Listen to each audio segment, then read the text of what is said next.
अब्बर शेर कहता हूं, भाइयों और बहनों, प्रेस के हमारे मित्रों, आप सबका यहां बहुत बहुत स्वागत, नमस्कार। कैसे हैं आप? मूड कैसा है? नहीं, सुनाई नहीं दिया मुझे। मूड कैसा है? ये देखिए, आजकल ग्लोबलाइज्ड दुनिया है। सारे के सारे देश हवाई जहाज से, टेक्नोलॉजी से जुड़े हुए हैं। कुछ दिन पहले मैं अमेरिका गया। अमेरिका में मेरा प्रोग्राम टेक्सास में था और किसी ने मुझे कहा कि टेक्सास में हरियाणा के युवाओं से मुझे मिलना चाहिए। पता नहीं आपने वीडियो देखा, नहीं देखा? देखा। मैं आज आपसे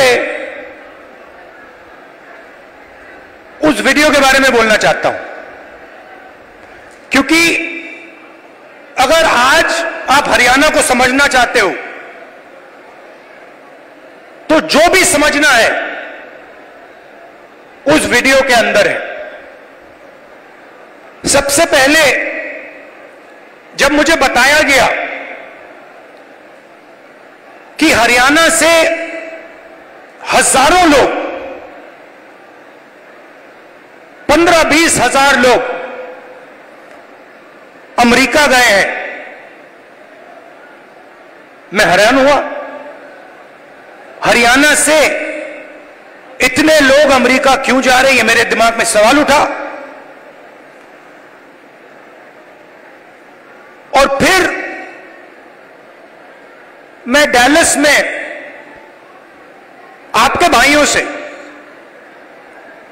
एक छोटे से घर में जाके मिला। मैं आपको बताना चाहता हूं, आपके भाई डैलस में एक कमरे में 15-20 लोग सोते हैं। मैंने उनसे पूछा, आप अमेरिका कैसे आए? देशों की लिस्ट दे दी। पहले हम यहां गए, टर्की गए, कजाकिस्तान गए, कजाकिस्तान से साउथ अमेरिका गए, साउथ अमेरिका से एक के बाद एक, एक के बाद एक, एक के बाद एक हम दूसरे देशों से निकले और फिर हम पनामा के जंगलों से निकलकर अमेरिका में जाए।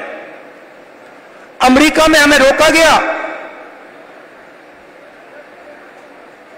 पकड़ा गया और अब हम अमेरिका में हैं। रास्ते की कहानी बताई राहुल जी। रास्ते पे माफिया के लोगों ने एक बार नहीं, अनेक बार हम सबको लूटा। हम समुद्र में से निकले, जंगलों में से निकले, पहाड़ों में से निकले।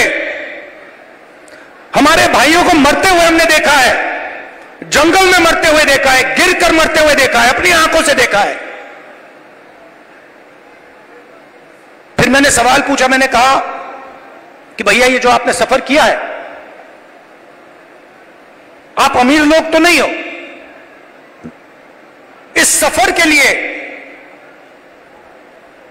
प्लेन टिकट के लिए, नाव के लिए, गाड़ी के लिए आपने कितना पैसा दिया? अमेरिका में घुसने के लिए आपने किसका पैसा दिया? राहुल जी, कम से कम 35 लाख रुपए अमेरिका में जाने के लगते हैं। फिर मैंने सवाल पूछा, भाई एक बात बताओ, आप 35 लाख रुपए ब्याज लिए हो या आपने अपना खेत बेचा? आधों ने कहा कि भैया हमने अपना खेत बेचा। दूसरों ने कहा हम ब्याज लिए। मैंने कहा किस रेट पर ब्याज लियो? कहते हैं 2% प्रति महीना। फिर मैंने पूछा भैया एक बात समझाओ, आपने 30 लाख, 35 लाख, 50 लाख कर्जा लिया है, आप अमेरिका जा रहे हो, 50 लाख रुपए से तो आप हरियाणा में ही बिजनेस चला लोगे। जैसे मैंने ये बात बोली हंसने लग गए। कहते राहुल जी क्या बोल रहे हो आप? 50 लाख रुपए से हरियाणा में बिजनेस नहीं चालू हो सकता है। अगर हमने 50 लाख रुपए, ये 50 लाख रुपए हरियाणा में बिजनेस चालू करने के लिए लगा दिए होते तो हमारा बिजनेस फेल हो जाता। किसी ने मुझे यह भी कहा कि राहुल जी मैंने ट्राई किया, फेल हो गया। बेरोजगारी है, महंगाई है। और जब उन्होंने मुझे बोला, मुझे दुख हुआ। उन्होंने बोला राहुल जी हरियाणा में हमारे जैसे लोगों के लिए अब कुछ नहीं बचा है। अगर एक युवा गरीब है, अरबपति का बेटा नहीं है, तो ना उसे बैंक लोन मिल सकता है, ना वो बिजनेस चालू कर सकता है, ना वो पब्लिक सेक्टर में जॉब पा सकता है, ना वो आर्मी में जा सकता है। एक के बाद एक, एक के बाद एक, एक के बाद एक, एक के बाद एक सारे दरवाजे आपके बंद कर दिए गए।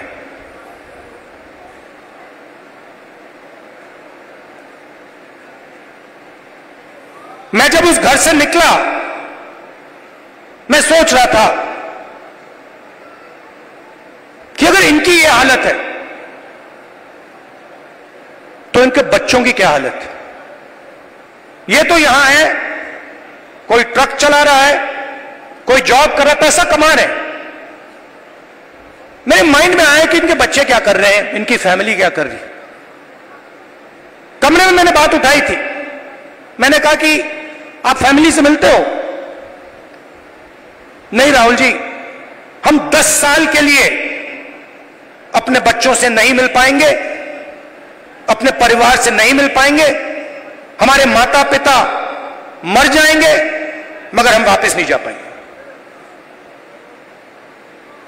और फिर एक व्यक्ति ने मुझे कहा राहुल जी एक काम कीजिए, जब आप वापस हिंदुस्तान जाएंगे तो आप 5 मिनट के लिए हमारे परिवारों से मिल लीजिए और उनको कह दीजिए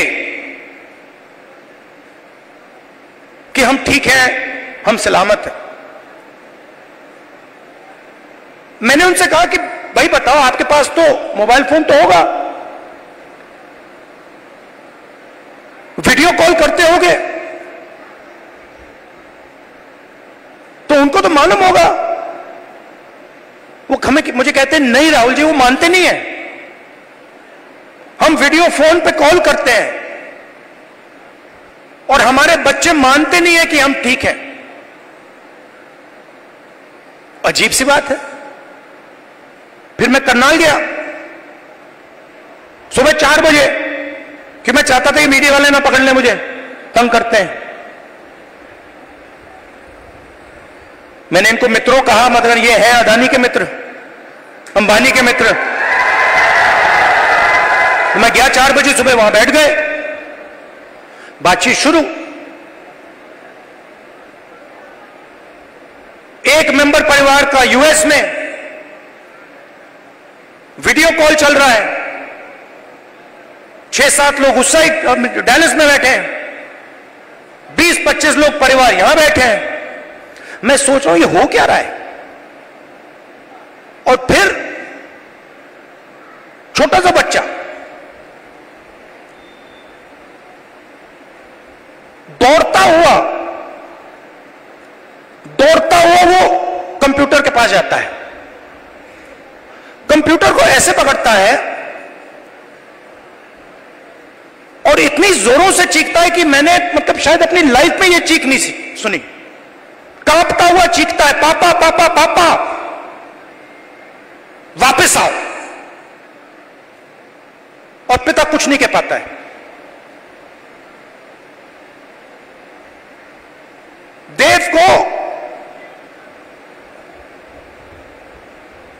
देव की आंखों में आंसू, चिल्ला रहा है,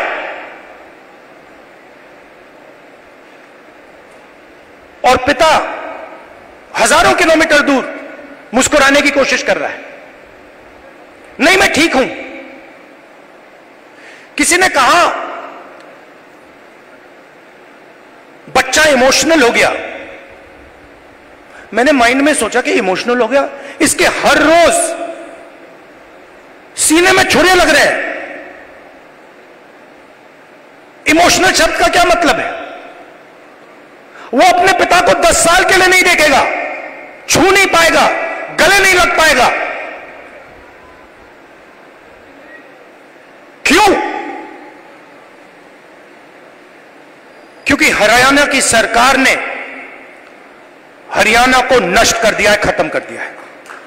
वो देव की चीखें नहीं थी, वो हरियाणा के हर युवा के चीखें हैं। और जब वो बोल रहा था, मैं सोच रहा था कि इलेक्शन सब कुछ ठीक है, मगर हरियाणा में जो लाखों बच्चे इस प्रकार से रो रहे हैं, चीख रहे हैं, कांग्रेस पार्टी का काम उनके आंसू को पोंछने का है, उनके चीखों को बंद करने का है।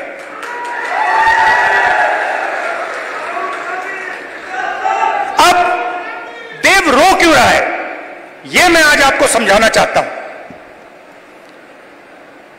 नरेंद्र मोदी जी ने, हरियाणा की सरकार ने सिस्टमैटिकली इस देश का जो रोजगार का सिस्टम है उसको खत्म किया है। वो जो युवा अमेरिका गए हैं, छोटे से घर में 20-25 एक कमरे में रह रहे हैं। एक वहां पे था जिसको एक्सीडेंट हो गया, चल नहीं पा रहा है। उसकी मां मुझे कहती है, राहुल जी मैं तो बेटे से मिलना चाहती हूं। मैं कहना नहीं चाहता था, कैसे मिलोगी? वो 10 साल के लिए वापस नहीं आ सकता। तो बच्चे चिल्ला रहे हैं, माताएं चिल्ला रही हैं, पूरा परिवार चिल्ला रहा है। क्यों? क्योंकि हरियाणा में रोजगार नहीं। नरेंद्र मोदी क्या करते हैं? काले कानून लाते हैं, जो है आपके पास, जो आप पूरे देश को देते हो, वो भी छीनने की कोशिश करने हैं। कल मैं जम्मू कश्मीर गया, वहां पे कंप्लेंट आ रही है, भैया हमारा सेब का पूरा बिजनेस ठप हो गया, अदानी जी को दे दिया है। हिमाचल में सेब का बिजनेस अदानी को जाता है, यहां पे आपको सही दाम नहीं मिलता है। स्टोरेज कंटेनर उनके, सारी की सारी प्लानिंग 10-15 लोगों के लिए होती है। हरियाणा के किसानों का कर्जा माफ नहीं होगा, आपको सही एमएसपी नहीं मिलेगी, मगर 25 अरबपतियों का 16 लाख करोड़ रुपया कर्जा माफ होगा। और आप देखते रहोगे कि भैया हो क्या रहा है।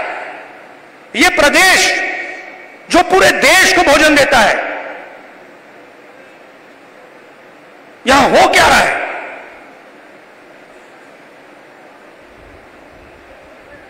हरियाणा में ड्रग प्रॉब्लम है। उन्होंने मुझे बताया कि राहुल जी हरियाणा में ड्रग प्रॉब्लम बढ़ती जा रही है। गुजरात में अदानी के पोर्ट में हजारों किलो ड्रग्स पाया जाता है। आपने देखा 3000 किलो हेरोइन उनके पोर्ट में पाया जाता है। किसी को सजा हुई? मीडिया में लिखा एक शब्द नहीं। एयरपोर्ट उनको चले जाते हैं, पोर्ट्स उनको चले जाते हैं, मोबाइल फोन चलाओ जेब से पैसा उनको जाता है, सड़कों पे चलो जेब से पैसा उनको जाता है, हवाई जहाज में जाओ खरीदो, सारा का सारा उनके हाथ में। आपके लिए क्या? गलत जीएसटी, नोटबंदी। क्यों? क्योंकि छोटे व्यापारियों को, स्मॉल मीडियम साइज बिजनेसेस की हत्या करनी है, खत्म करना है। क्यों? क्योंकि ये 10-15 लोग चाइना का माल हिंदुस्तान में बेचना चाहते हैं, बनाना नहीं चाहते।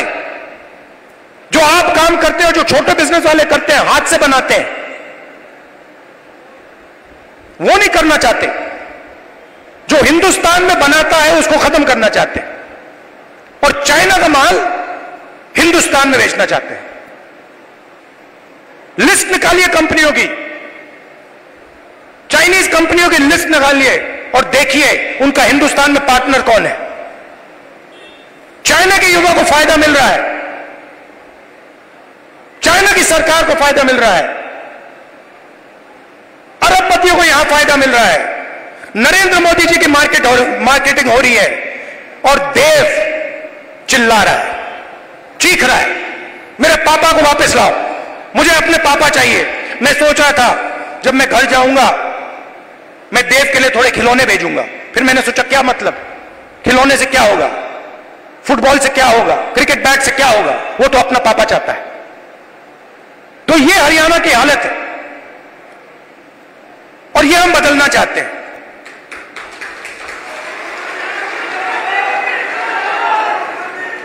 यहां पे स्टेज पे पुनिया जी बैठे हैं, कहां है ये और इनके जैसे लोग गोल्ड मेडल पाते हैं। मैं इनके जिम में गया, ये 24 घंटा लगे रहते हैं,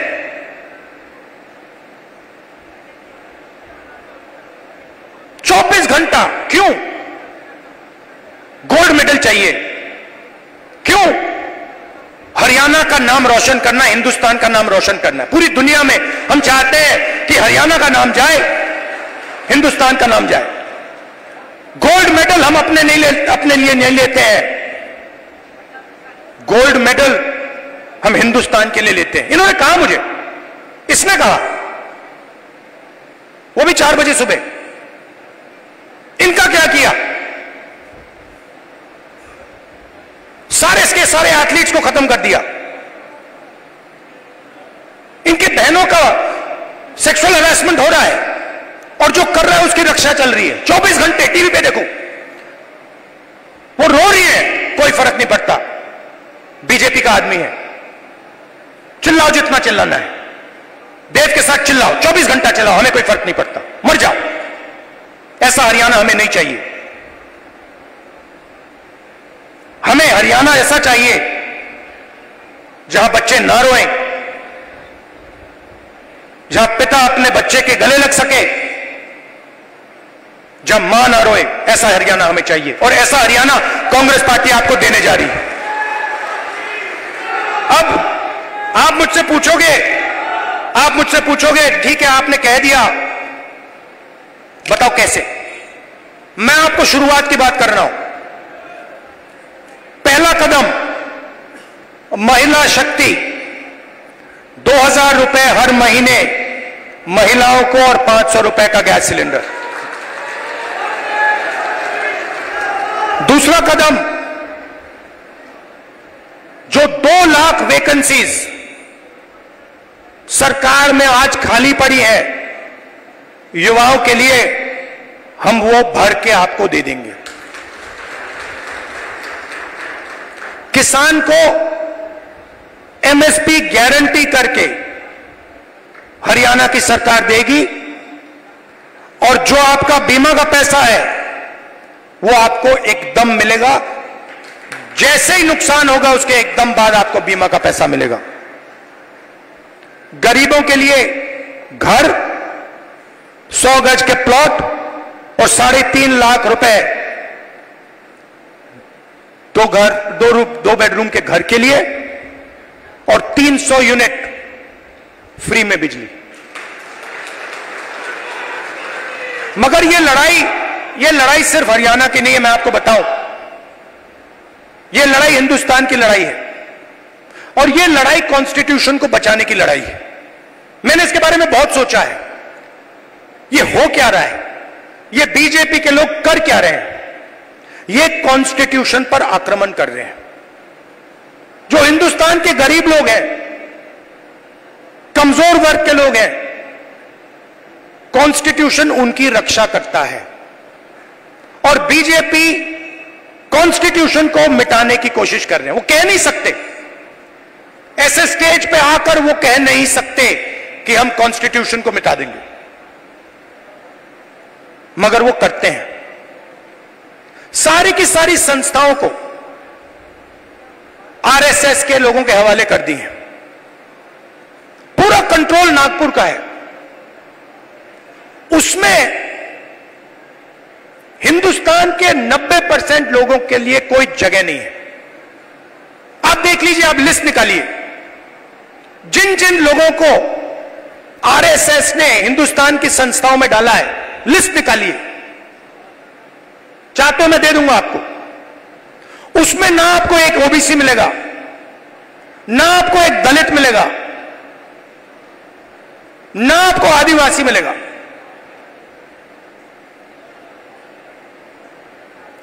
तो खोखला कर रहे देश को। इलेक्शन कमीशन में अपने लोग, ब्यूरोक्रेसी में अपने लोग, मीडिया में अपने लोग,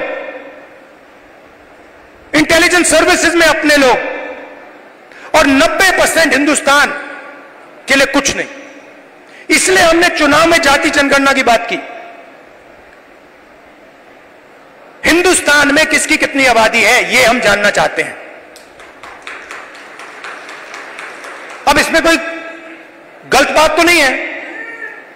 जैसे चोट लगती है, आपको पैर में चोट लगती है, डॉक्टर कहता है भैया एक्सरे कराओ, चेक कराओ। हम सिर्फ ये कह रहे हैं कि भैया चेक कराओ, इस देश में दलित कितने हैं, आदिवासी कितने हैं, पिछड़े कितने हैं, गरीब जनरल कास्ट के कितने लोग हैं, ये पता लगाओ। कभी आरएसएस कहती है करना चाहिए, अंदर से कहते हैं भैया ये मत करवा देना, सच्चाई निकल आएगी। सच्चाई क्या है कि 90% लोगों के पास कुछ है ही नहीं। 250 सबसे बड़े बिजनेसेस देख लीजिए, लिस्ट निकालिए, उनकी मैनेजमेंट की लिस्ट निकाल लीजिए, उनके सीईओज की लिस्ट निकाल लीजिए, ओनरशिप जिसके हाथ में, उनकी लिस्ट निकाल लीजिए। आपको उसमें एक ओबीसी, एक दलित, एक आदिवासी मिल जाए तो मुझे बता देना, मैं उसको अभी भी ढूंढ रहा हूं। कॉर्पोरेट इंडिया में 90% हिंदुस्तान का एक भी व्यक्ति नहीं है। गरीब जनरल कास्ट भी वहां आपको नहीं दिखेगा। सिलेक्ट लोग हैं। अदानी जी का बिजनेस है, हजारों बिजनेस उससे कनेक्टेड है, वो सारे के सारे कोई ना कोई परिवार का आदमी है। भाई कुछ करता है, बहन कुछ करती है, फैमिली बिजनेस है। ऐसे ही बिजनेसेस है। 250 में से आप मुझे नाम दे दो दलित का, आप नाम दे दो आदिवासी का, आप नाम दे दो पिछड़े का, नहीं है। ब्यूरोक्रेसी में देखो, हिंदुस्तान की सरकार को 90 लोग चलाते हैं, सेक्रेटरी कहलाते हैं। 3 दलित है, आबादी 15%, 90 में से 3। पिछड़ों की आबादी कम से कम 50%, 90 में से 3। होने कितने चाहिए? 45 अगर आप आबादी से जाओ, नहीं 3। और बजट कितना संभालते हैं? आदिवासी जिनकी 8% आबादी है, 100 रुपए में से 10 पैसा का बजट संभालते हैं। दलित 100 रुपए में से 1 रुपया संभालता है। ओबीसी 100 रुपए में से 5% संभालता है। यह हिंदुस्तान की सच्चाई है। इसलिए हमने कहा है कि जाति जनगणना होगी, नेशनल लेवल पे होगी।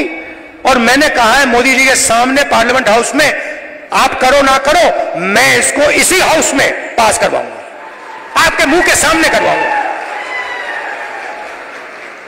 तो ये हरियाणा की रियलिटी है। और ये क्या करते हैं? बांटने का काम करते हैं। मीडिया वाले 24 घंटे लगे रहते हैं। एक जात को दूसरी जात से लड़ा दो, एक धर्म को दूसरे धर्म से लड़ा दो, और पूरा का पूरा फायदा अदानी को पहुंचा दो। हरियाणा एक साथ लड़ेगा, सबकी सरकार बनेगी, खुशी से बनेगी। चुनाव में कांग्रेस पार्टी स्वीप करने जा रही है, स्वीप करने जा रही है, आंधी आ रही है और हम सबकी सरकार बनाएंगे। किसी एक की सरकार नहीं होगी, पूरे हरियाणा की सरकार होगी। इसमें सबकी इज्जत होगी, सबकी रिस्पेक्ट होगी, सबकी जगह होगी। और मेरी जहां भी आपको जरूरत हो, कहीं भी पार्लियामेंट में आपको कुछ उठवाना हो, कुछ कहलाना हो, आप मुझे बस ऑर्डर दीजिए, राहुल जी हरियाणा आपसे यह कहलवाना चाहता है, मैं कह दूंगा वहां पे जाके। दिल का रिश्ता है, पुराना रिश्ता है। मैं आपसे यहां आके 50 झूठ नहीं बोलने वाला, वो मोदी जी का काम है। आपने 10 साल देख लिए, सुन ली उनकी बात, आमदनी दुगनी कर दूंगा और फिर काले कानून ले आए, छोटे बिजनेसेस को फायदा पहुंचाऊंगा, नोटबंदी जीएसटी ले आए। उनका काम आप जानते हो। अब सब मिलकर एक साथ हरियाणा को खड़ा होना है, क्योंकि देव जैसे जो बच्चे रो रहे हैं उनके आंसू पोंछने हैं, उनको खुश करना है और उनको अपने पिता के पास गले मिलने देना है। धन्यवाद।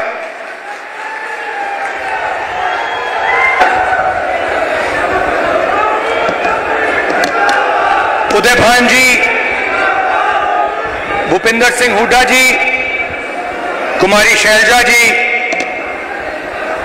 बीरेंद्र सिंह जी, स्टेज पे कांग्रेस पार्टी के सीनियर नेता, हमारे प्यारे कार्यकर्ता जिनको मैं आजकल बब्बर शेर कहता हूं, भाइयों और बहनों, प्रेस के हमारे मित्रों, आप सबका यहां बहुत बहुत स्वागत, नमस्कार। कैसे हैं आप? मूड कैसा है? नहीं, सुनाई नहीं दिया मुझे। मूड कैसा है? ये देखिए, आजकल ग्लोबलाइज दुनिया है, सारे के सारे देश हवाई जहाज से, टेक्नोलॉजी से जुड़े हुए हैं। कुछ दिन पहले मैं अमेरिका गया। अमेरिका में मेरा प्रोग्राम टेक्सास में था और किसी ने मुझे कहा कि टेक्सास में हरियाणा के युवाओं से मुझे मिलना चाहिए। पता नहीं आपने वीडियो देखा, नहीं देखा? देखा।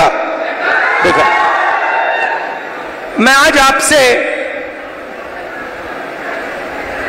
उस वीडियो के बारे में बोलना चाहता हूं, क्योंकि अगर आज आप हरियाणा को समझना चाहते हो तो जो भी समझना है उस वीडियो के अंदर है।